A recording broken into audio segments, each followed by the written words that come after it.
Halo guys, perkenalkan nama saya Gevira Adibawi Danti.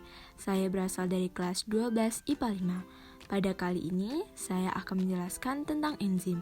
Sebelumnya, kalian tahu nggak sih apa itu enzim? Enzim adalah suatu senyawa kimia atau protein khusus yang berperan sebagai katalisator yang dapat mempercepat suatu reaksi kimia dengan cara menurunkan energi aktivasi atau EA. Berdasarkan komponen enzim, holoenzim juga disebut enzim konjugasi. Holoenzim dibedakan menjadi dua bagian, yaitu berupa protein disebut apoenzim yang umumnya bersifat termolabil atau tidak tahan panas, dan non-protein atau kofaktor, berfungsi untuk meningkatkan kemampuan enzim berikatan dengan substrat. Terdapat dua tipe kofaktor, yaitu koenzim dan gugus prostetik. Koenzim adalah jika kofaktor tersebut merupakan senyawa organik non-protein yang terikat secara non-kovalen dengan sisi aktif enzim. Contohnya, vitamin B, B1, B2, NAD, dan FAT. Tipe kedua adalah gugus prostetik. Jika penyusun kofaktornya merupakan senyawa anorganik seperti logam dan terikat secara kovalen dengan sisi aktif enzim. Contohnya, Fe pada hemoglobin serta Mg, Cu, dan K pada klorofil. Klasifikasi enzim terbagi menjadi dua, yaitu berdasarkan tempat kerjanya dan berdasarkan reaksi katalis. Klasifikasi enzim berdasarkan tempat kerjanya terbagi menjadi dua, yaitu enzim intraseluler dan enzim ekstraseluler.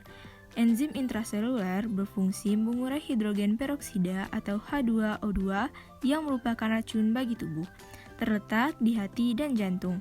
Contoh dari enzim intraseluler adalah enzim katalase.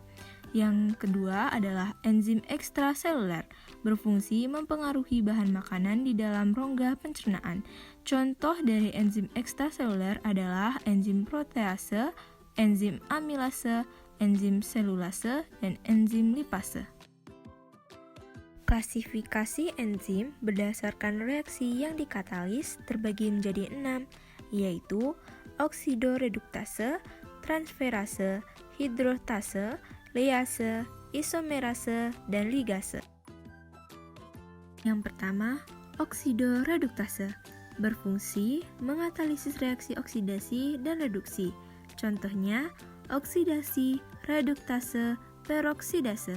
Yang kedua, transferase berfungsi mengatalisis pemindahan gugus. Contohnya, transaldolase, transketolase, dan kirose. Yang ketiga, hidrotase berfungsi mengatalisis pemutusan hidrostatik CC-CD-CN. Contohnya, esterase, amilase, fosfatase, tiolase, peptidase, dan ribana. Yang keempat, liase berfungsi mengatalisis pemutusan CC, CD, CN atau ikatan ion dengan amilase atom yang menghasilkan ikatan rangkap. Contohnya, dekarboksilase, fumarase. Yang kelima, isomerase berfungsi mengatalisis perubahan geometrik atau struktural dalam satu molekul. Contohnya, mutase, rasemase, epimerase, dan isomerase. Yang keenam, ligase berfungsi mengatalisis penyatuan dua molekul yang dikaitkan dengan hidrolisis ATP.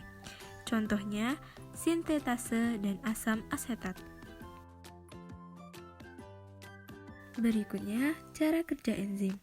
Cara kerja enzim terbagi menjadi dua, yaitu kunci gembok atau lock and key dan kecocokan terinduksi atau induced fit. Yang pertama, kunci gembok atau lock and key. Enzim dimisalkan sebagai gembok karena memiliki sebuah bagian kecil yang dapat berikatan dengan substrat. Bagian tersebut disebut sisi aktif. Substrat dimisalkan sebagai kunci karena dapat berikatan secara pas dengan sisi aktif enzim atau gembok. Hipotesis ini dikemukakan oleh Emil Fischer. Yang kedua, kecocokan terinduksi atau induced feed. Pada model ini, penempelan substrat pada sisi aktif enzim akan menginduksi perubahan bentuk sisi aktif enzim menjadi sesuai dengan bentuk substrat. Hipotesis ini dikemukakan oleh Daniel Kostland. Sifat-sifat enzim terbagi menjadi 6. Yang pertama, termolabil atau tidak tahan panas. Yang kedua, bekerja secara spesifik. Yang ketiga, katalis. Yang keempat, dapat digunakan berulang kali. 5. Biokatalisator. Dan 6. Dapat bekerja bolak-balik atau dua arah atau reversible. Yang pertama, termolabil atau tidak tahan panas. Apabila dipanaskan, enzim akan menggumpal. Yang kedua, bekerja secara spesifik. Enzim hanya akan bereaksi dengan satu substrat tertentu. Yang ketiga, katalis. Mempercepat terjadinya reaksi dengan cara menurunkan energi aktivasi atau EA. Yang keempat, dapat digunakan berulang kali. Selama enzim tidak rusak, enzim dapat digunakan berulang kali. Yang kelima, biokatalisator. Enzim tidak ikut bereaksi sehingga dapat bekerja berulang kali. Dan yang keenam, dapat bekerja bolak-balik atau dua arah atau reversible. Enzim tidak menentukan arah suatu reaksi, hanya sekedar mempercepat proses reaksi sehingga reaksi dapat mencapai kesetimbangan. Dan yang terakhir, faktor yang mempengaruhi kerja enzim terdiri dari suhu, pH, inhibitor, aktivator, konsentrasi enzim, konsentrasi substrat, dan zat hasil. Suhu yang terlalu tinggi dapat menyebabkan protein atau asam nukleat kehilangan struktur tersier dan struktur sekunder. Dengan penerapan beberapa tekanan eksternal atau senyawa, atau dengan nama lain denaturasi, suhu yang terlalu rendah dapat menghambat reaksi. Suhu optimum sekitar 30-40 derajat Celcius. Yang kedua adalah perubahan pH. Enzim juga sangat terpengaruh oleh pH.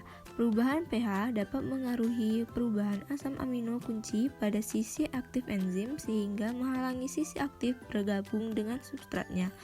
pH optimum yang diperlukan berbeda-beda, bergantung pada jenis enzimnya.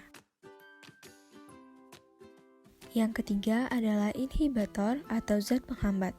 Jika inhibitor ditambahkan ke dalam campuran enzim dan substrat, kecepatan reaksi akan turun. Inhibitor berikatan dengan enzim membentuk kompleks enzim inhibitor yang masih mampu atau tidak berikatan substrat. Yang keempat adalah aktivator atau zat penggiat. Beberapa enzim memerlukan aktivator dalam reaksi katalisnya. Aktivator adalah senyawa atau ion yang dapat meningkatkan kecepatan reaksi enzimatis. Konsentrasi enzim.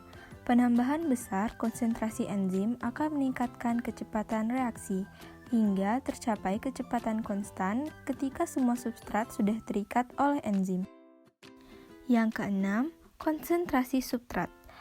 Kecepatan reaksi enzimatis pada umumnya tergantung pada konsentrasi substrat.